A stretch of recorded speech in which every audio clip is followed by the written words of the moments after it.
15 марта доктор физико-математических наук, профессор, академик РАН, ректор Московского государственного университета имени Ломоносова, президент Российского союза ректоров Виктор Антонович Садовничий посетил наш Башкирский государственный педагогический университет имени Мифтахиддина Акмуллы. Часто бываю в вашем городе, и это единственная республика, единственный город, где у меня 6 учеников, являющихся кандидатами и докторами, в основном докторами наук. Это целая математическая школа. Он является выдающимся ученым в области математики, механики и естествознания.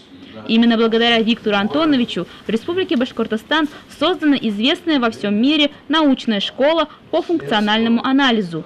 Его вклад в развитие математики и образования в нашем регионе отмечен высокими правительственными наградами. Он является заслуженным деятелем науки Республики Башкортостан и лауреатом Государственной премии Республики Башкортостан в области науки и техники. Многие спорят и многое сейчас говорится о том, как надо учить, есть такое понятие компетентностный подход, есть разные системы, болонская, другие образования, но в основе любой системы образования должен лежать глубокий фундаментальный подход к обучению.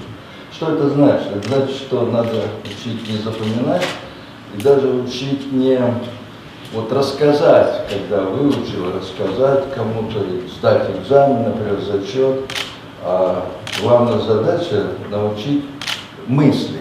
В ходе встречи Садовничий пообщался с ректором Башгоспедуниверситета Раилем Мирваевичем Асадуллиным и студентами. Также Виктор Антонович был удостоен звания почетного профессора БГПУ имени Мифтахиддина Акмуллы. Ректор Раиль Мирваевич Асадуллин вручил ему мантию и диплом.